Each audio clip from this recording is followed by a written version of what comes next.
Deadline set for Europa for Manchester United to even be in the Europa League, what we fought so hard to get into in that one game of the season against Manchester City. Players out on the cheap, just get rid. Give us anything you possibly can to get these players gone from Manchester United's squad. De Zerbi, circulation rumours again about another manager. I don't even want to touch the managerial situation. Absolutely nothing to really talk about. We've covered everything of every single manager, every single candidate for the job. If Ten Hag is sold, let's just shift it aside. It's not even worth talking about now because we know everything that's going on with it. And as the review goes on, we will just wait and see what happens. Once Ten Hag is gone or once Ten Hag is confirmed as staying on, then we will know and then we will talk, if necessary, about the manager from there. If anything significant comes up, then we'll talk about that as well. Earlier on, we had a bit of a technical fault, just trying to get the content out to you guys while I'm here on holiday on my break. I didn't talk about the actual decor around the actual set as well. Yes, that is the Dominican Republic flag in the top corner. It is blue across the bottom. We're just flying the national colours of where we're filming from. I thought it was something different. Let's get into the show, everybody. Please give the video a like, please share the video, and please do subscribe if you are tuning in to Forever United TV for the first time. Right, okay. Where are we at with what is going on? Do you know what, guys? I'm going to do a bit of a test for you as well. We're going to play our own Player of the Season award today as well. I'm going to let you guys vote. We're going to do the poll. I have put in 4 players that I think are United's Players of the Season. We'll do that before we finish the show as well. But yeah, news circulating, it's around players, which it should be now. Let's talk about the stuff that is necessary for Manchester United. We know what's happening everywhere else. Players that are going to be leaving. There were reports that there was a fallout between Erik Ten Hag and Casemiro. There were reports circulating. I got sent a few messages while in Wembley, actually, regarding that situation with Casemiro when Ten Hag, about him being dropped out of the squad. Apparently felt something muscle injury-wise in the changing room, and then Kambuala was brought into the squad for the day.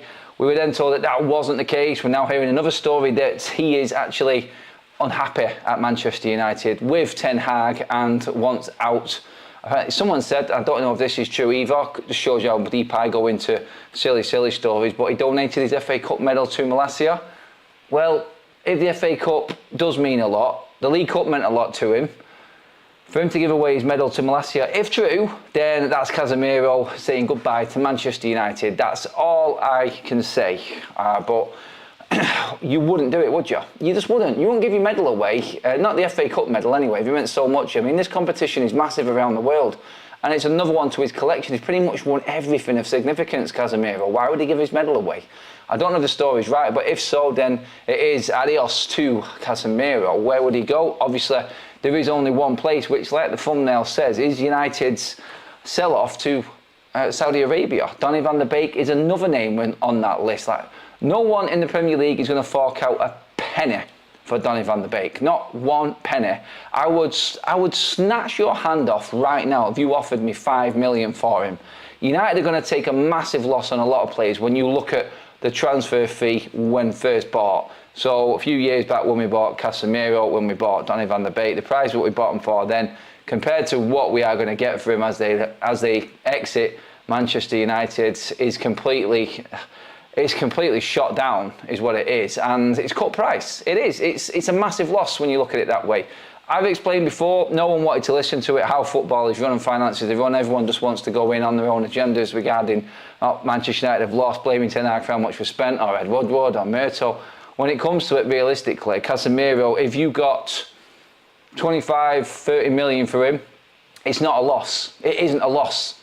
Because you've got 2 years out of him, you've got 2 trophies out of him, he's halfway through his contract, you paid 60 for him, taking 20 to 30 million now, that's pretty much buying out the rest of his contract in theory, and that's how football works. Not many people want to listen to it, not many people want to take note of it, but like we said before, when you look at financial fair play, you look at football finances, you can buy £100 million player and pay him 200 grand a week wages, and it would cost you 30 million quid in instalments every season. So the whole crap and palaver that came out regarding Manchester United not being able to spend or can't spend, we can spend. We just have to balance the books in line with financial fair play and PSR. And that means selling players on, clearing wages, because wages and agents' fees have a big part of financial fair play and falling into line with that. So that's what Manchester United will be doing with Casemiro. We talked about how much we're saving with Varane, with Anthony Martial's wages and players like that, and where we balance the books there. It's the significant transfer fees that everyone looks at. Look at the money that United have wasted over the years. Look at this player, we cost this much and that much. You know my stance on it. You know my thoughts on Ten Hag. I'm not blaming Ten Hag for what he spent. I'm blaming the old regime for what we spent on players. I don't really care what we spent on players when it comes to the manager. All I judge the manager on is the quality of that player that they bring in. We criticise that, not what was paid. That's not Ten Hag, that's Manchester United.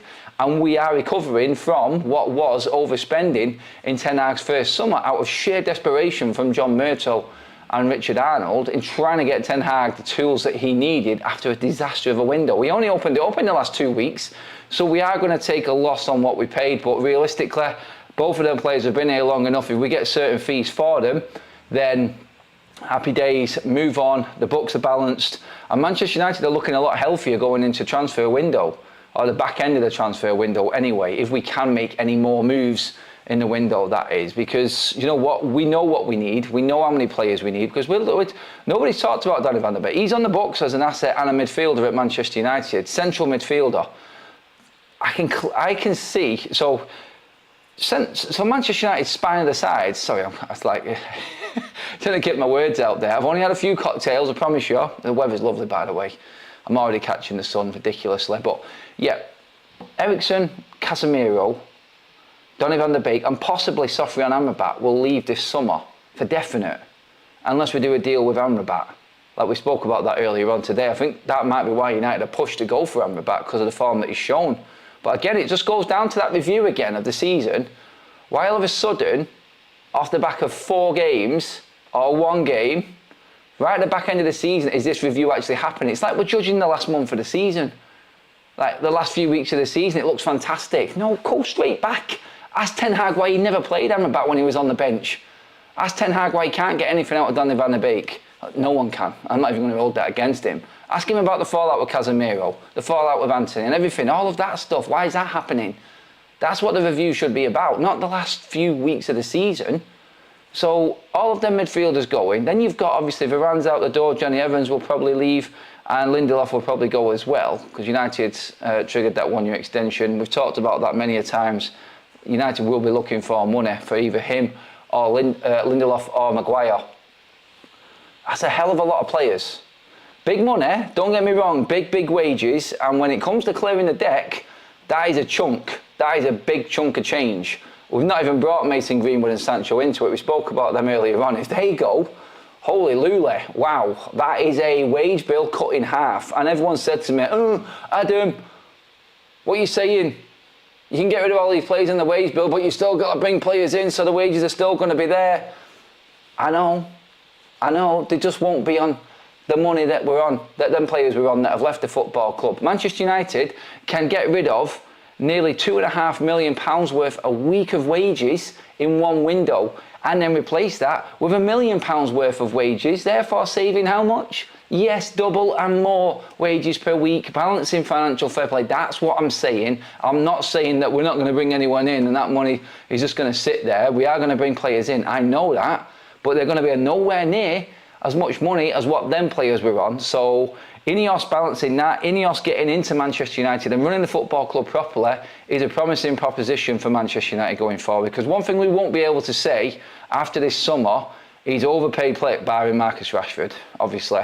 But there's nothing Ineos can do about that unless they really go to town this summer and get rid of him. I think it bit too far, bit much, to be honest. Don't think that's going to be able to happen this summer. But there's going to be no players that we can moan about that are being overpaid. So we're not going to have overpriced, overpaid players at Manchester United under Ineos.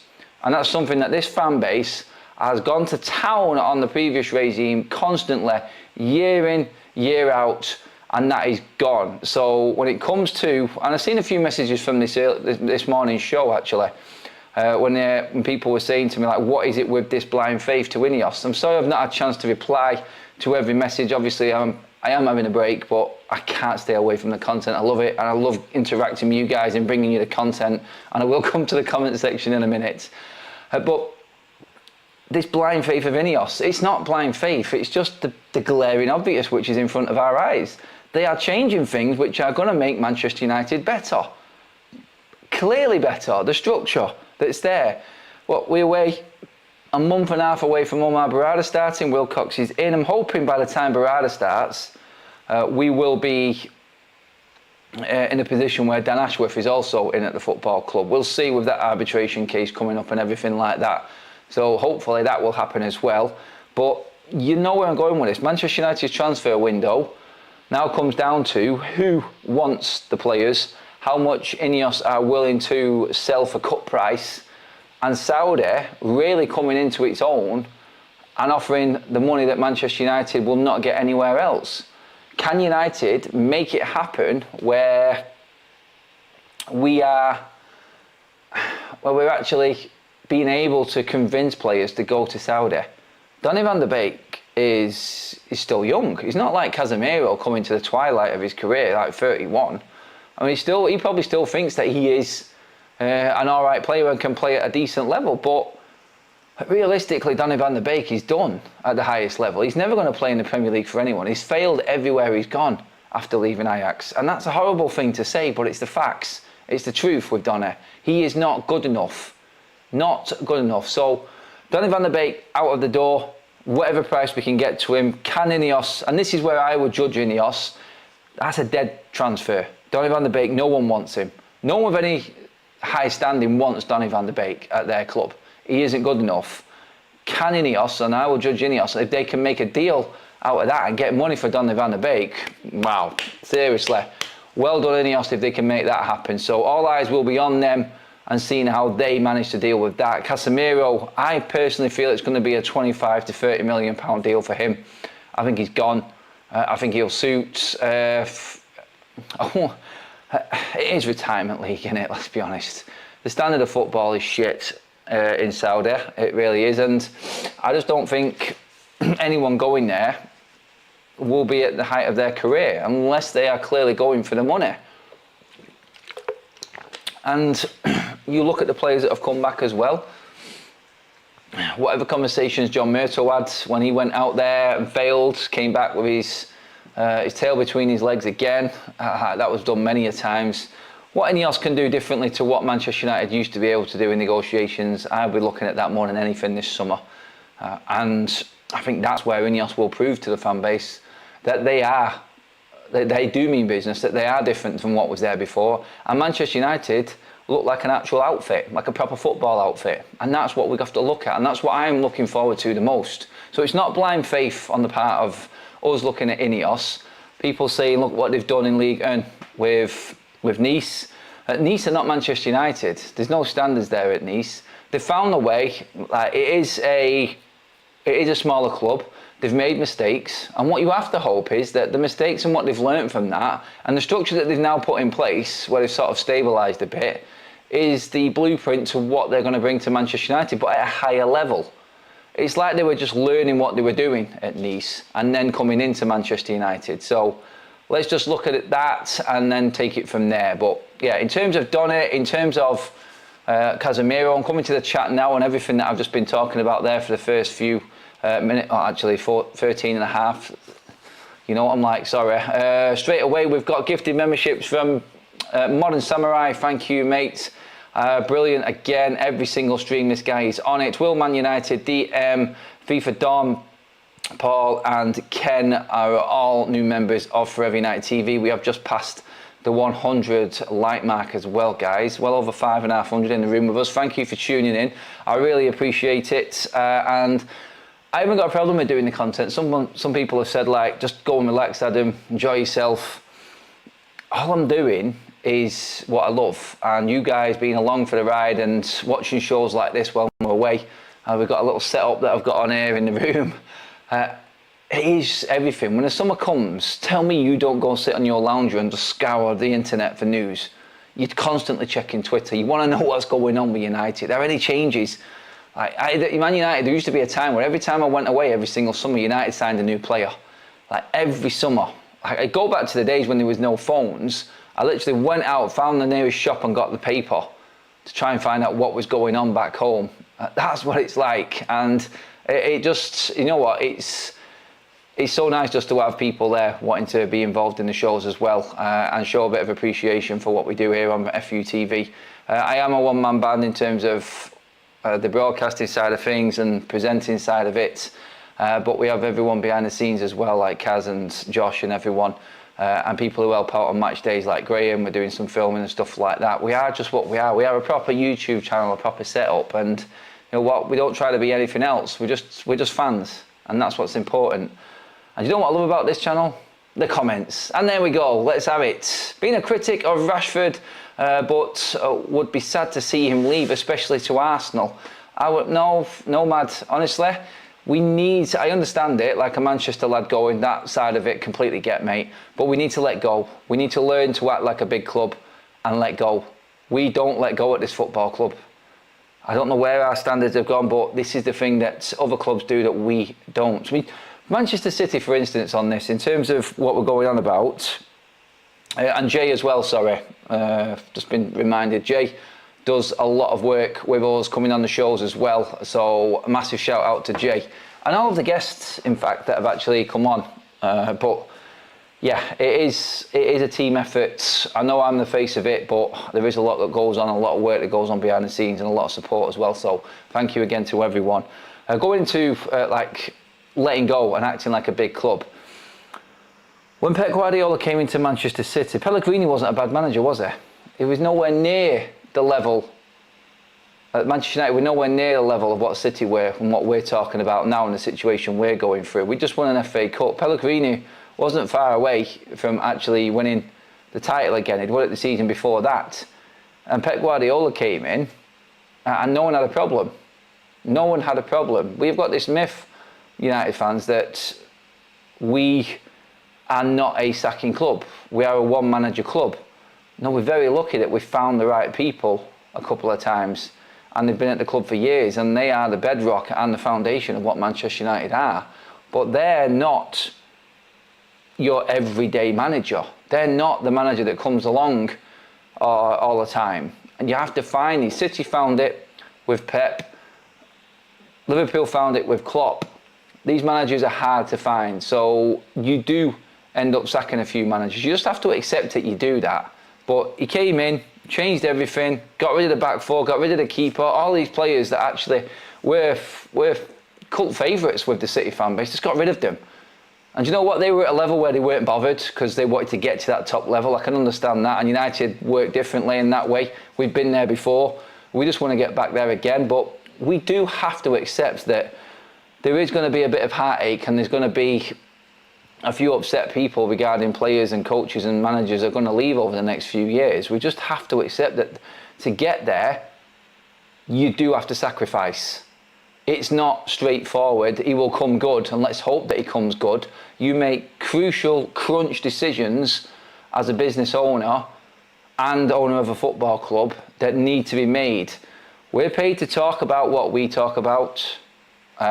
We pay to watch Manchester United. We pay most of that wage. We pay everything that goes into that club with subscriptions, season tickets, everything like that. Everyone contributes to paying Manchester United's wage bill and what Manchester United have built.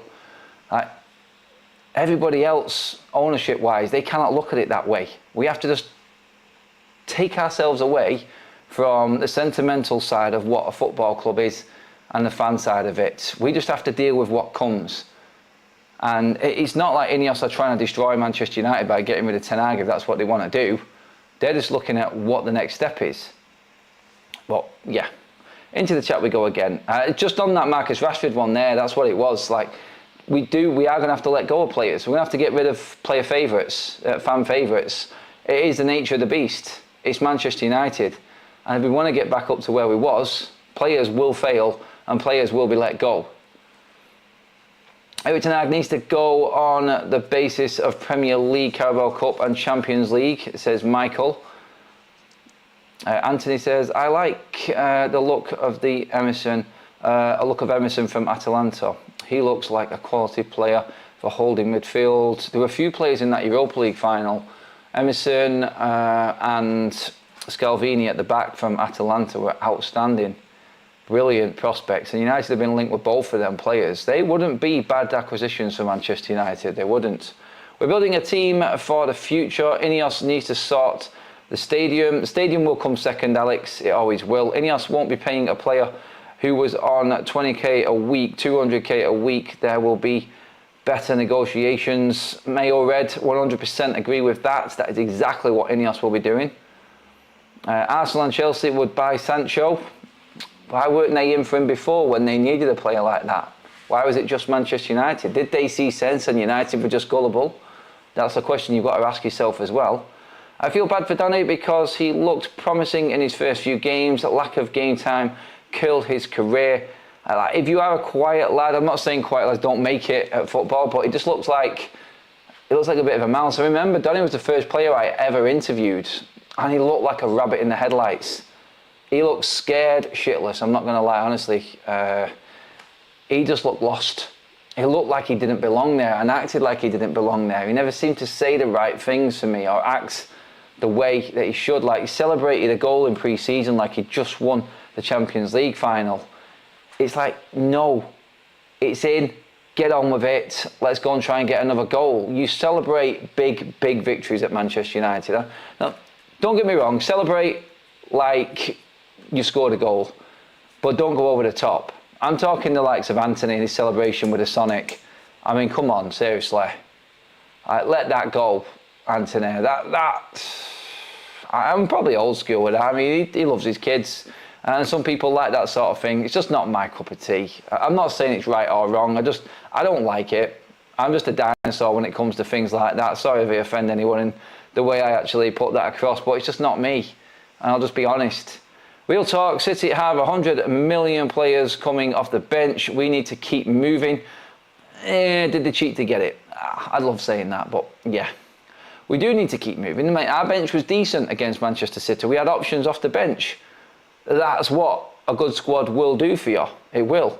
The only problem we've got is, I don't want to get down the road of what's happened before and why the injuries are not an excuse for Ten Hag or anything like that. We actually have had a decent squad in quite a few games that we've lost this season. Why are the players turning up for the FA Cup final and playing like that? Everybody knows these players are at United for a reason. They've got something. They just choose when to put it in there. They are a disgrace, a lot of these players. They really are. They really are. Let's get into a few more of your comments.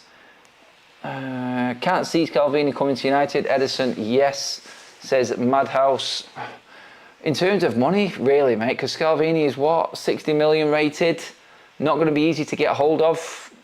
It's a difficult buy. These players are not easy to get hold of. They're not, and there's going to be a lot of takers. And do they want European football? Like, Scalvini is going to be playing Champions League football with Atalanta next season. Luckily for United, we have got into the Europa League and we have got that to offer. So that is a good thing, I could say, definitely, that we are at least, we have got that on the table to offer players. That's a big thing when it comes to negotiating, at least, I feel. But yeah, I'm going to go into the next bit, which is regarding Manchester United's deadlines. So Jim Ratcliffe has until Monday to deal with the issue that we forgot about, which we didn't think was going to come about because United weren't in Europe. But Nice and Manchester United both being in the Europa League, a dual ownership situation has come into play on this one. And I don't know how Manchester United reportedly are confident that we can have the situation rectified, but if UEFA want to be arses with this, all of that work in the FA Cup win, that's great, but when it comes to Europe, it might be for nothing if UEFA want to stand by their rules, which is clubs owned by the same model cannot compete in the same European competition. Nice and Manchester United both qualifying for Europa League now with that FA Cup win at weekend for United. So that situation is going to start to come to the fore towards the weekend. And Monday is the deadline. How we sort it out, I do not know. So what I want to know is, and I've not read too much detail into it, it was the Telegraph who were reporting this earlier on, and they were saying that they have until Monday to sort it out. How do you sort it? How do you sort it out? Like, what can they do to prove that Sir Jim Ratcliffe has not got an ownership in either Manchester United or Nice? Everyone knows they own full Nice in full. Everybody knows the situation at Manchester United. So how the hell do you rectify that situation? interesting one, because there are other clubs that have done this. I think Aston Villa and Brighton both have dual ownership, or people that own that club and another club that's competing in Europe. So I think they've got around it. There is a loophole. Do UEFA really want to kick Manchester United out of a European competition? I doubt that very much. There's not a chance in hell that they're going to want Manchester United, one of the biggest teams in Europe, one of the biggest histories in European football, out of their second-rate competition. Manchester United can light up that Europa League now and add serious significance to that competition because of their involvement in it. So UEFA will not, in my opinion, kick Manchester United out of the Europa League because Nice are also in it. Definitely not. Other news as well regarding transfers, as you can see going across the bottom of your screen there, guys. Mason Greenwood to Borussia Dortmund. I can't see it, honestly. Do you know what? Dortmund do my head in. They seem to just come to United and just pull our pants down every single time. Like, they shaft us big time, Borussia Dortmund. They're just jumping onto a situation there and hoping that they can get something out of it. That's what they're hoping for there. And you know what? No. I would rather keep Mason Greenwood than send him to Dortmund. I do believe the Greenwood situation is starting to stack up in a few different areas of issues right now, because there are more and more stories coming out regarding Greenwood coming back and not being able to get rid of him. If he goes on a pre-season tour and it goes well, even if it's Ten Hag in charge of Manchester United, he's going to be thinking about Mason Greenwood and what he can bring to United. That's a free transfer. If Greenwood, I can't believe I'm saying it because it was so far away from actually happening a few months ago, but situations change at United constantly, all the time at the moment, and it's hard to keep up with it. But Mason Greenwood looked like he was going to be coming back. Then it all kicked off with Jude Bellingham. We've seen the situation in the last game when the players had to come off because Mason Greenwood was getting all of the stick and being called a rapist. Believe it or not, there is a situation where Mason Greenwood comes back to Manchester United now. And what does that do? What implications does that have? I tell you what it does do. It focuses... They will be thinking about this. The more I think about this, the more Manchester United will be thinking about it. Is it easier to take the stick coming from the crowd every time we turn up because Mason Greenwood's in the stadium than dealing with transfers and money? Yes, it is. And you know what? They don't care because the manager's the one that's having to speak out and talk about it every single game. So this is where owners actually don't help the manager out, in my opinion. It's like, well, we're keeping him, you've got him in your squad, you deal with everything else. And that's it. The media only get to speak to the manager. They're not going to get the opportunity to speak to the owners about this and why they decided to keep Mason Greenwood. It's just another awkward situation for a manager to deal with, is what it is. So, a loan out, we talked about that. Getafe wanted him, but that letter back to Getafe, I kind of thought, like, well, okay, right, he's coming back then. So was that complete bull that came out of the mouth of Getafe's president? I don't know. It's difficult. We don't know. We're only reading what's being reported, but you can't ignore the fact that Greenwood said goodbye to Getafe. Can we get another loan back there? I don't know. A loan somewhere else? Don't know. Obviously, the situation right at the end of the season there and what happened with Greenwood and that last game will obviously play a part in whoever decides to take him to the football club. But if he came back to United, you can wave goodbye to the Michael Olise deal at least anyway. And you know what? No matter how hard it sounds and how crazy it sounds, there is a distinct chance that he will come back to United. He has to go somewhere and is United's player. And like most of you, I've seen a lot of you in the chat saying they'll probably end up loaning him back out again. I can see that happening.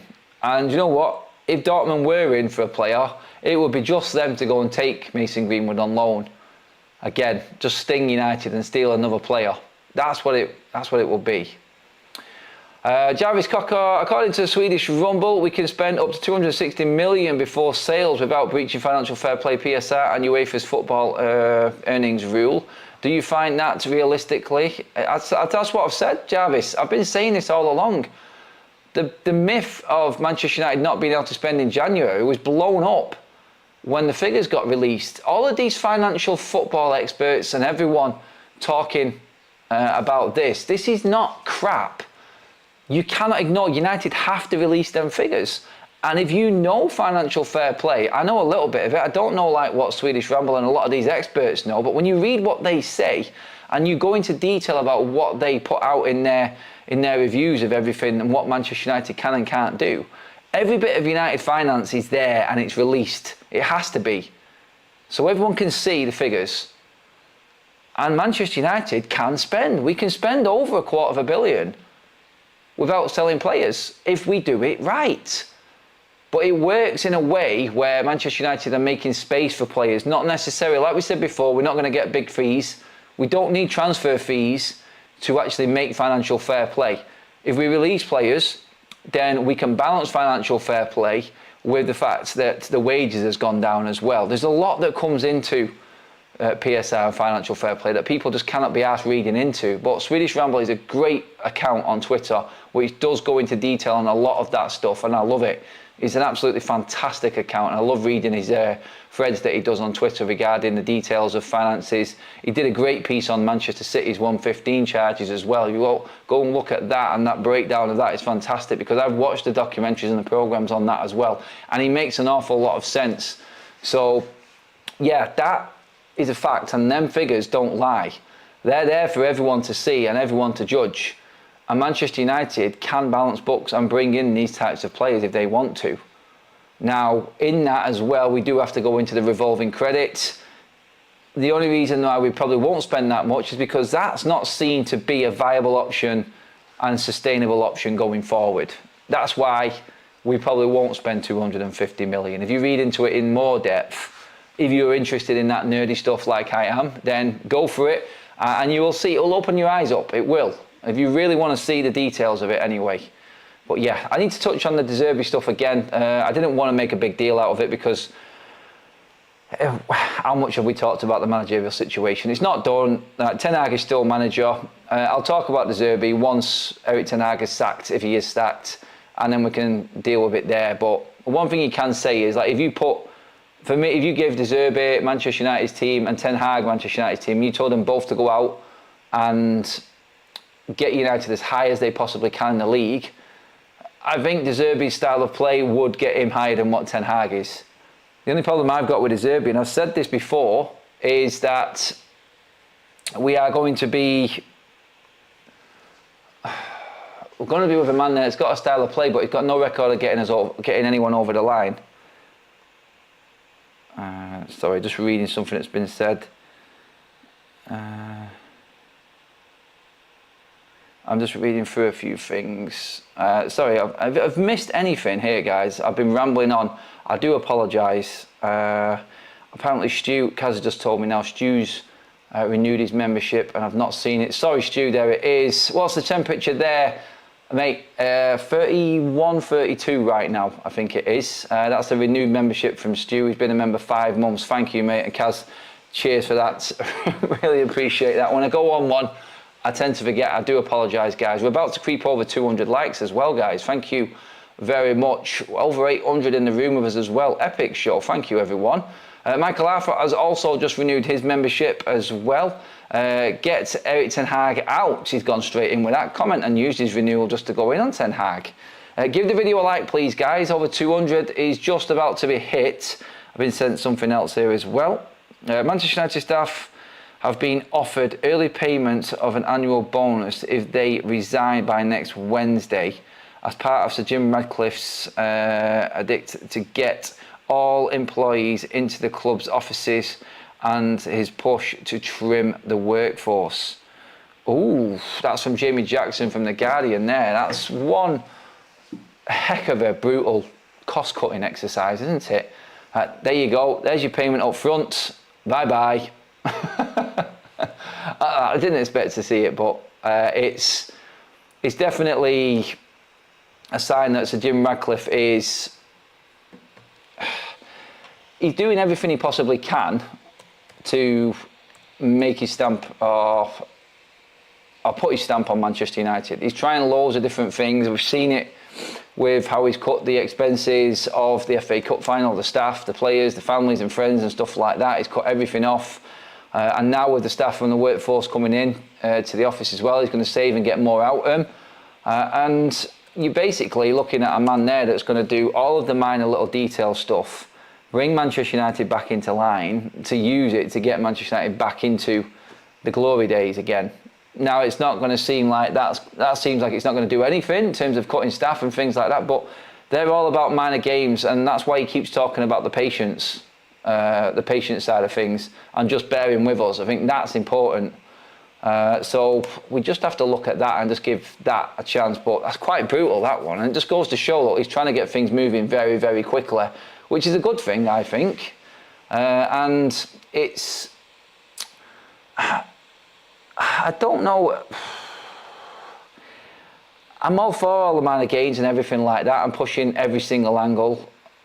But like I said before, it just comes down to, like, can you do what this football club has not been able to do before? What have you got in your arsenal that's going to make Manchester United better in negotiating the transfer market and able to make more money off our players, where this club has failed so many times miserably before in doing that? That's what I want to know. That's where I'm judging it. I love everything else, and I love talking about it, and anything that's a positive is fantastic with Manchester United. But my real judgment will come with that and the players.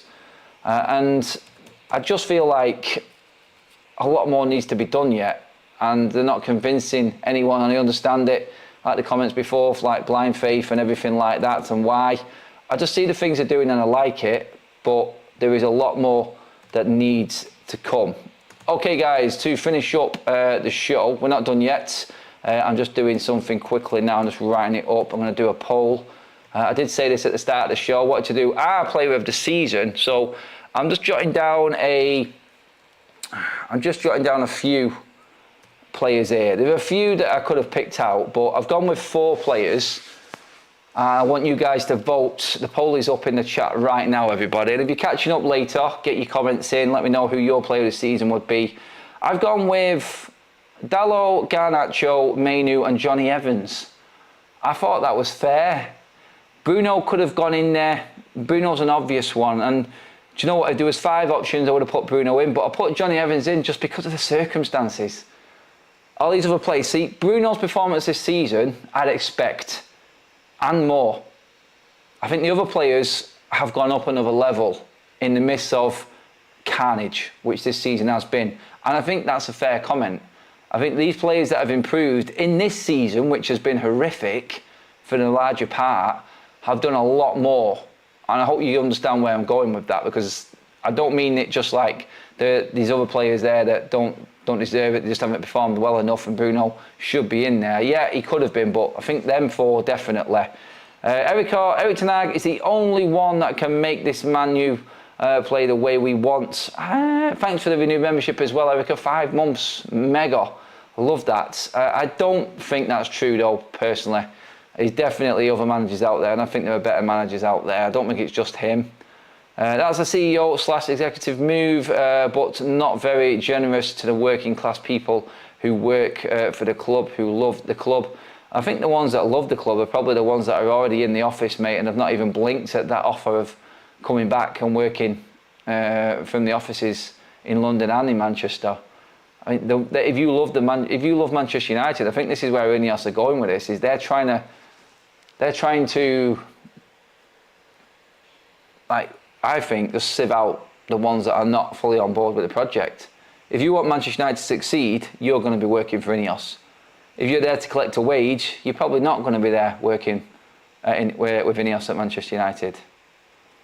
Get your comments in regarding Player of the Year. For me, Mainu, he's been brilliant. Let's have a look at the poll early doors, guys. But loads of votes just gone on this straight away. But Dalot is actually leading the way right now. Dalot, 50% of you have gone with for Player of the Season. Garnacho here, 9%. Mainu, 35%. And Jonny Evans at 6%. See, this is it. It's quite a close poll, this one, and very interesting. That's why I picked these players.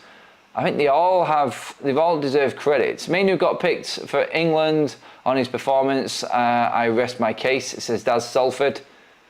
How many would this season look without McTominay's goals? You can say that about Bruno as well, and he's not in there. It's like McTominay's goals, Bruno's goals, Rasmus Højlund's goals, they're part of the team, they're part of the squad, so we can't really say that. It's like saying, where would Manchester City be without Kevin De Bruyne?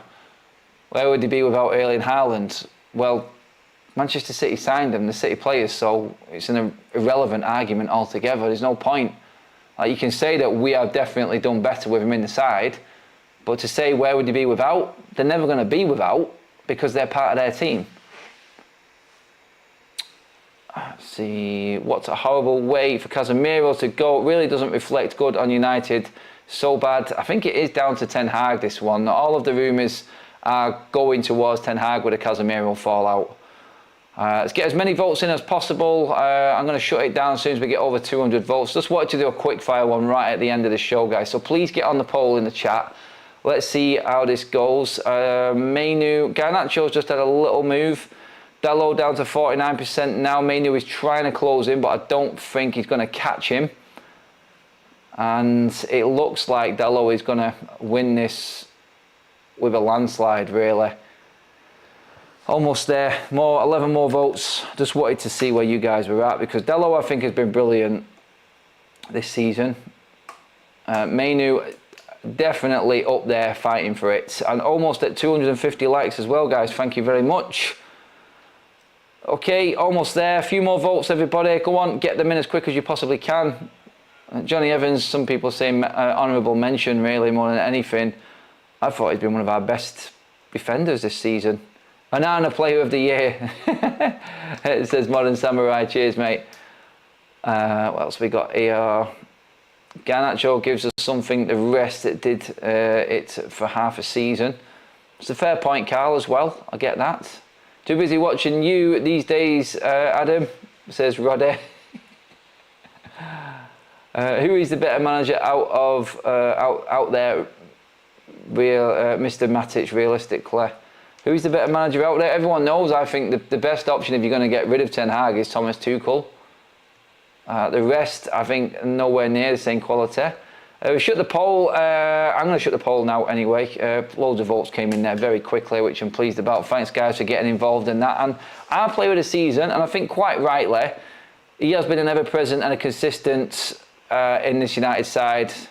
He is captain material for me in the way he plays and the way he encourages. He's had bad games, yes, he has. And I've gone in him a couple of times, but Dalot is Manchester United's player of the season on FUTV. I think that's right, personally, I really do. But there are other close, Mainu, like seriously, but he did only just come back in around that Everton time, didn't he? Was it like just entering the winter period? He missed about 3 months of the season, Mainu, with the injury picked up against Madrid in pre-season. So definitely, I think the other players are slightly ahead of him because of that. But Garnacho has been consistent this season. Has scored some massive, crucial goals for Manchester United as well.